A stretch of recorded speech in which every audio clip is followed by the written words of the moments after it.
Michelle, welcome back. Thanks for having me. Good to be here. Well, we had an awesome first episode that talked about nervous system responses and what some ways to know, for one, if you're having a nervous system response, then how to navigate it if you are, as well as how to help your kids go through that same process. So that'll be linked in the show notes. In this one, I'm really excited to go deep on the idea of building healthy lifestyle habits around nervous system health, and especially for moms, really touching on the idea of when we hit things like burnout or anxiety or overwhelm, which are very, very common, especially in moms, what we can do about it and how we can build a healthy foundation to help not encounter those things as often. So, to start off broad, can you maybe walk us through maybe some of the big factors that come into play here? Or we talked about acute responses in the first one. What about foundational things we can do for our nervous system? Yeah, sure. So I always like to talk about three things in particular that I think are great starting points from a lifestyle perspective. And then we can talk about kind of some other things that are just foundational health things, health and wellness things too. But for the big three, the first one is that we want to incorporate moments of stillness every single day. And when it comes to our nervous system, I typically teach my clients that 10 minutes a day of these three things is awesome place to start. So this anyone can do these things. And I'll give you ideas even for incorporating them. You can even knock out two at the same time. But for stillness, we want to create space where our body and our nervous system learns to become comfortable doing very little without the constant stimulation of life.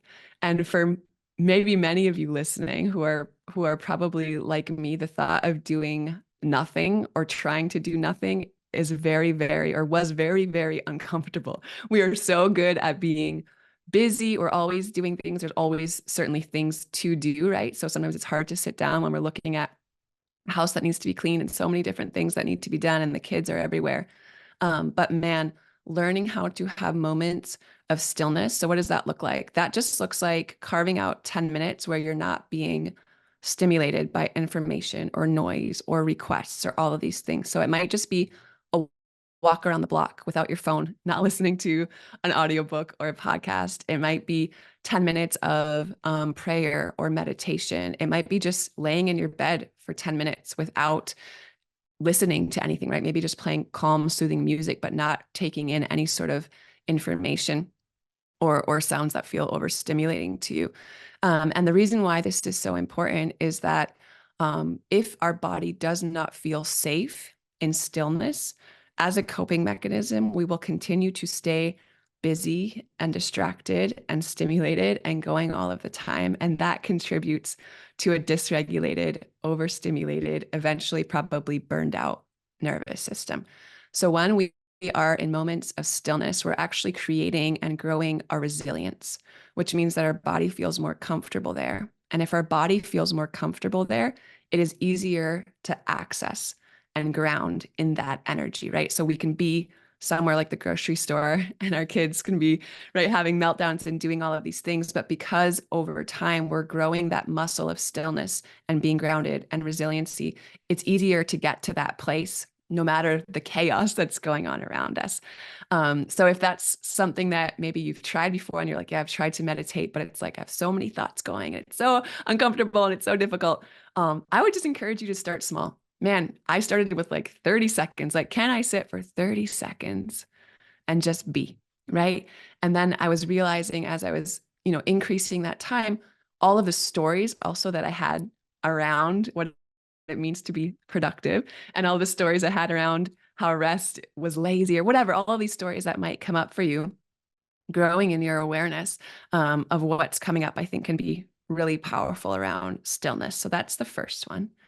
The second one is at least 10 minutes of movement every day. We know how important it is to move our bodies. We know what it does to the chemicals inside of our bodies and the release of the feel-good chemicals. We know that, like we talked about in the first episode, all of the energy that comes forth with a lot of our emotions that's looking for a way to release. Like there's a reason why there's something called restless leg syndrome, or why we might feel really jittery when we're feeling anxious. Like there's an immense amount of energy running through our body that's looking for a release. So 10 minutes of movement. What I recommend is really just learning how to check in with your body and see what it needs on any particular day. So this is not necessarily, 10 minutes at CrossFit every single day, because sometimes that's actually not productive for your body. If you're already feeling really activated, adding additional stress, like a really high intensity workout, might actually be enough to throw you into additional dysregulation. So there are some days when I do feel like going for a really hard run or lifting heavy weights is what my body needs. And there are other days when, if I just sit on the floor and do some stretching, that's all that's going to happen that day. And that's okay too. But getting in consistent movement for so many reasons is really so important for our nervous system health and our mental, physical, emotional health. And then the last one is my favorite one. And that's getting in at least 10 minutes of play every single day. And I love teaching this because I think as moms and as women, busy women, one, I think we think of play often as like, that's child's play, right? We don't have time for that. Or second, we're like, man, like my kids ask me, and I'll, speak for myself. They ask me to play Barbies with them or things like this all the time. And I'm like, very often that feels like a chore to me, right? Like there are so many things I love to do with my kids. That is not one of them. But that's not really what I'm talking about here. I'm talking about doing some of the things that you as a woman really love to do. The things that light you up, the things that make you feel alive inside, the things that bring forth that passion and that fire within you, the things that you can't stop talking about, right, to your partner or to your friends. And really just re-exploring if it's been a long time since you've asked yourself, like, holy moly, what do I like to do, right? Like, what am I interested in? What a beautiful opportunity to re-explore who you are and what lights you up and the gifts and the talents that you have, and make time to really pursue them.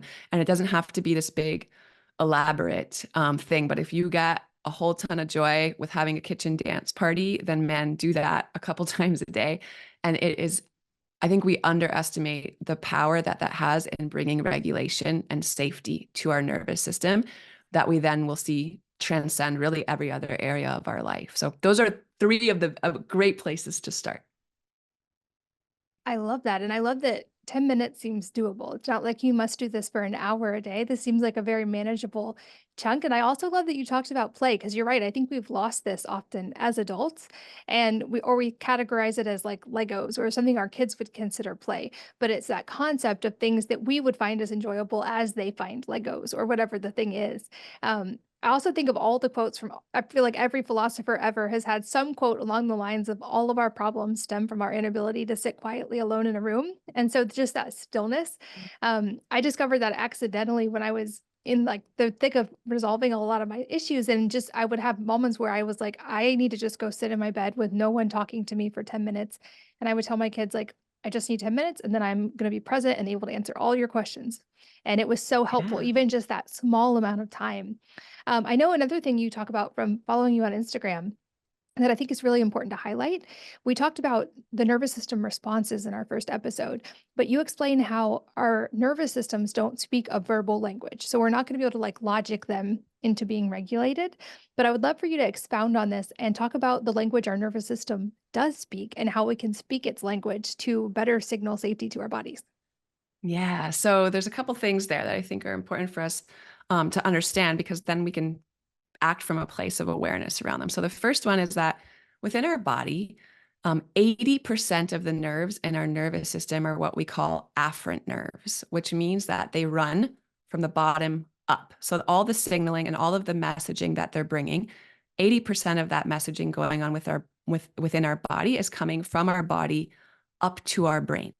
So that leaves the remainder, 20%, coming from our brain down to our body. So if we are feeling like we're in one of these stress responses, we're feeling fight or flight, we're feeling really anxious, we're feeling really, really edgy or irritable or checked out or dissociated or whatever it is, you're right. If we just tell ourselves right from the top down, hey, Michelle, chill out. Like you've got this, you're good. There is no tiger, right? Like we were talking about, there's in the first episode, there's no tiger chasing you. You're safe. It was just an email or whatever it was. Those words have some weight, certainly, right? It's important that internal dialogue and our mindset and all of these things. But ultimately, if our body is not on board with the cues of safety that we're trying to send, it's like we're playing a 4-to-1 tug of war, and we're going to lose most of the time. We tell ourselves to calm down, or heaven forbid someone else tells us to calm down. That doesn't ever go well. And it's really hard for us to actually get our physiology on board with that. So I think that's an important thing to understand, is that a lot of this is body-based work that we need to do. And the thing about our body, like you were just saying, is that it doesn't speak a verbal language. So not only is it the weight of the messaging is highly weighted towards our body, but it's that our body doesn't communicate in the same way that our mind does. So our mind communicates through words, like you were saying, through logic. We can analyze things, and we can reason. However, our body communicates in a very different way. Our body communicates through movement, through sound, through breath, through gentle and appropriate touch. So we want to have tools in that realm to communicate safety to our body, ultimately to help bring us back to a place of regulation. Yeah, and that really highlights why, like you said, just logic or mindset alone is not enough to fix this. Or as I discovered, often talk therapy isn't the most effective tool sometimes to fix this because that's in that mindset and logic realm. And I love the example you gave because when I think of this, I think of like, have you ever told a toddler who was having a tantrum to calm down and they responded by going, "Oh, yes, now that you have said this logically, of course I will do this." That makes sense. And I feel like our nervous systems maybe a little bit are in the same way because there are sort of innate response. And so I love that you explain that so clearly, even from the nerve perspective and how our bodies actually need those signals. Because I think that also opens up a whole new array of possibilities of how to signal nervous system safety and calm through the things you Yeah. mentioned, like breath and sound and gentle touch, and how healing those can be. And I know the term like somatic work or somatic body work has become popular recently as people start to understand this more. But can you expound on what that is and when that can be a helpful and available tool for people? Yeah. So I guess one of the things I love most about having somatic practices that help to regulate your nervous system is that, yes, you can do them anywhere. Like, I love teaching these to clients because I'm like, you don't have to buy anything. You don't have to like go out and get all of this stuff or products. You don't have to pay a lot of money to learn how to do these things. Like, these are simple things, you guys. And when you get into this place where you're like, well, I need like 47 different, tools to regulate my nervous system, or I need more information. The awareness, one, that that's coming from a place of dysregulation, right? And a place of scarcity, and being like, hey, no, actually, if you learn 2 or 3 different tools, body-based tools that help to bring regulation to your particular nervous system, man, you're in good shape, because when you are feeling dysregulated, you actually don't want to be overwhelmed by a bunch of choices of things to do to bring regulation to your system. So some things that work really well, let's kind of go through a couple of the different categories.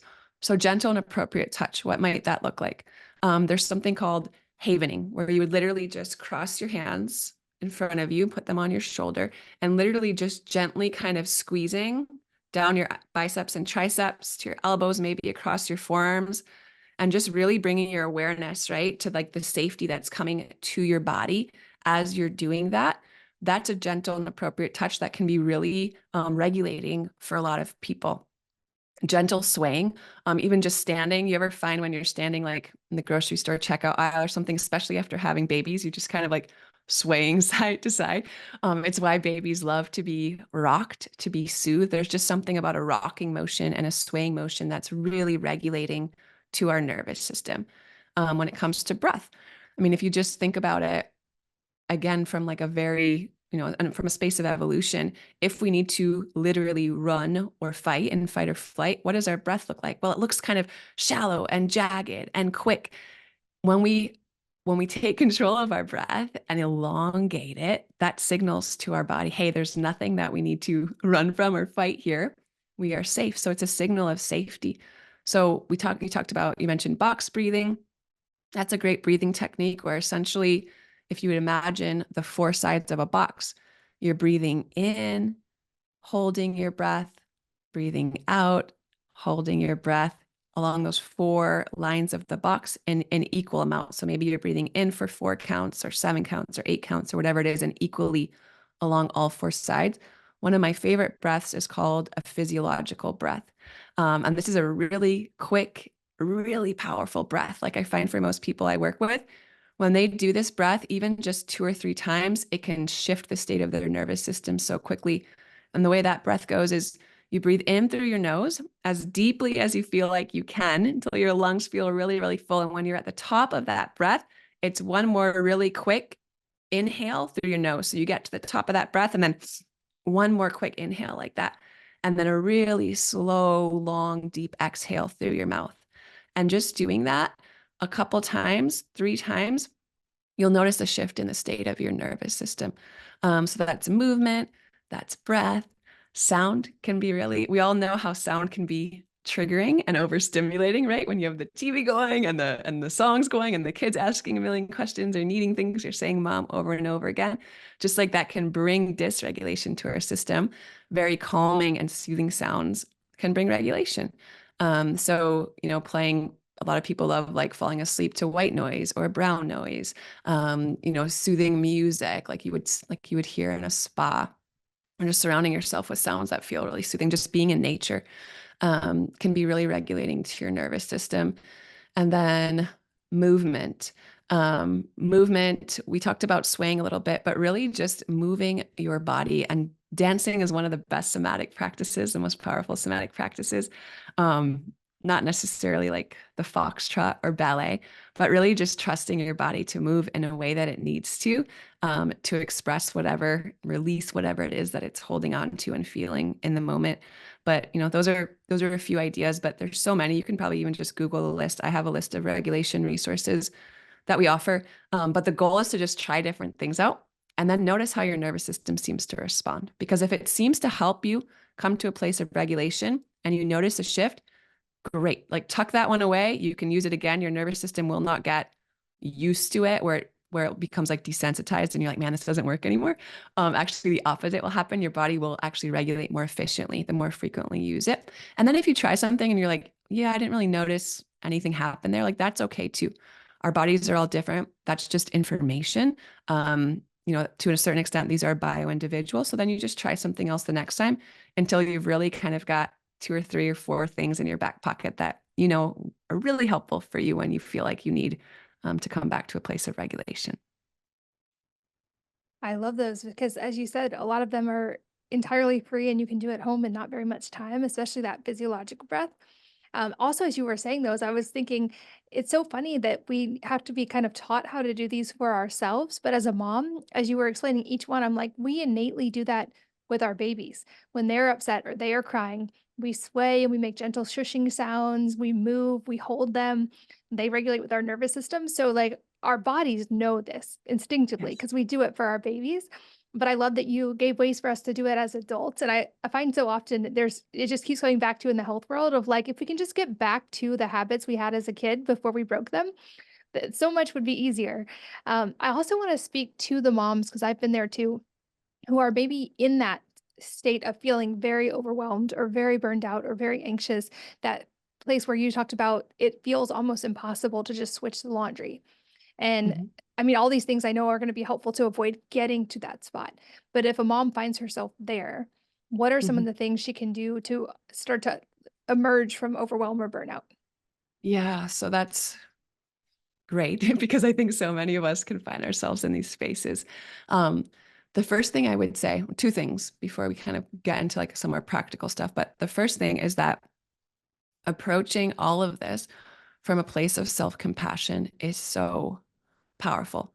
Because if you're already in a state of dysregulation and your brain is already in a survival mode, a brain that is in survival mode is really hard to change, to grow, right? The plasticity of our brain, the malleability of our brain, it's just different when we're in a threat, a survival response. So if we can really be gentle with ourselves and compassionate with ourselves when we're in these spaces, that's such a more powerful place to grow and change and evolve than being like hard on ourselves or tough on ourselves or critical with ourselves. So just saying that first of all.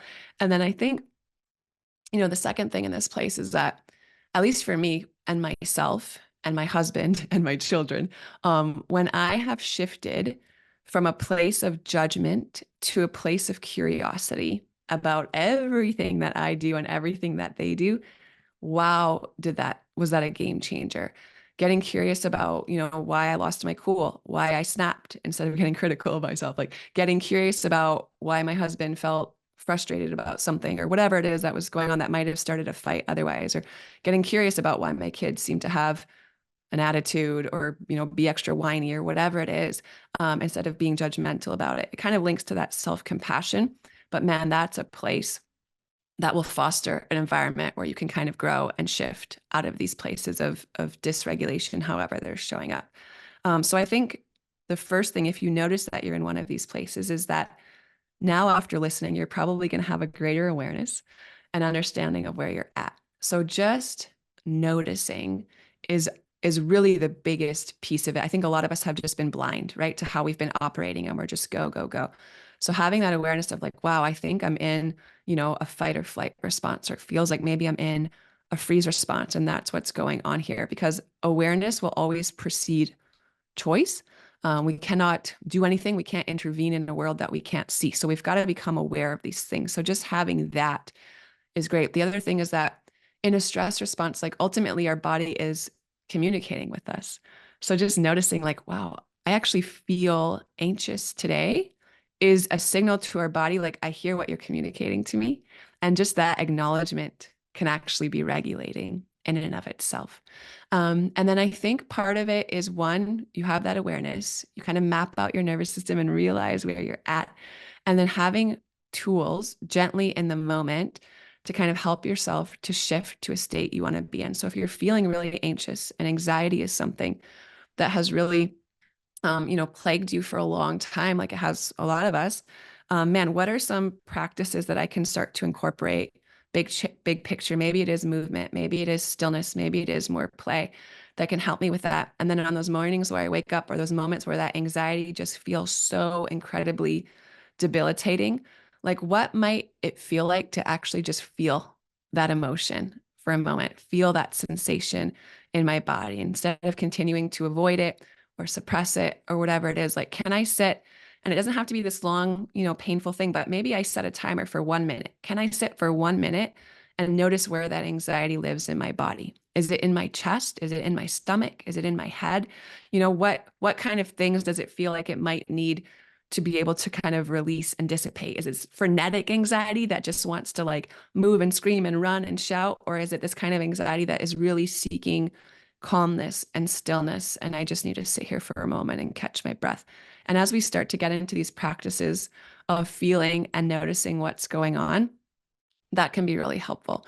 And then I think ultimately, a lot of us get to these places of chronic anxiety, fight or flight energy, burnout, because there's so much going on beneath the tip of the iceberg that we don't realize. So these are things that are stemming from childhood. These are unresolved traumas.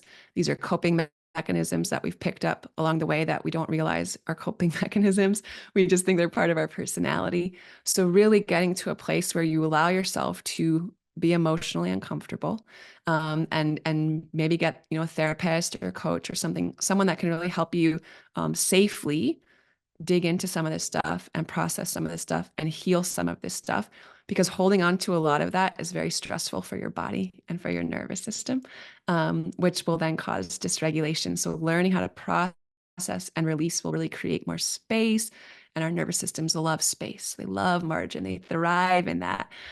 So really dealing with a lot of that big stuff can be really healing for our nervous system. And I know that you have so much more available than we can cover in a podcast episode. Can you let people know where to find your work and maybe some starting points or jumping in points if this is something they realize they could work on and improve their life? Yeah, sure. So you can find me on my podcast is called The Calm Mom, and there we come up with so much free content and resources.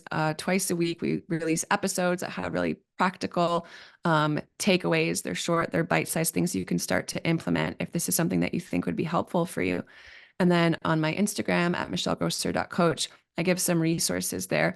But man, I think a good place to start is, one, if you know you need help and this feels really scary, because oftentimes it can, man, find someone that you trust. Find a good therapist, a body-based therapist, right? That can incorporate some of this somatic work, or a great coach to help you through a lot of this stuff. And then as far as like the in the moment kind of acute resources I talked about and kind of these regulation tools, I have a list that I'm happy to share. It's just like a PDF, or you can just Google one also. But I would just encourage you to start experimenting and trying some of these different resources. And again, just noticing how they seem to work and how your nervous system seems to respond, so that you can have tools when these things kind of pop up, because they will, right? Like I always say, life will keep on lifing. So like life is going to keep lifing. There's going to be ups, there's going to be downs, but we want to be able to have tools to deal with all of those things in a really healthy way. I love that. I'll make sure those are all linked in the show notes for you guys listening on the go. That's at wellnessmama.com. And like I said, I enjoy following you on Instagram. You give really great, helpful, actionable tips on there all the time. So I'll link to that as well. Thank you so much for this conversation. It's been a joy. And I think, like I said in the beginning, this is such an important topic in general in the modern world, but especially for moms. And I just love the work that you're doing. So thank you for being here. Oh, thanks so much for having me. It's been my pleasure. And thank you, as always, for listening and sharing your most valuable resources, your time, your energy, and your attention with us today. We're both so grateful that you did. And I hope that you will join me again on the next episode of the Wellness Mama podcast.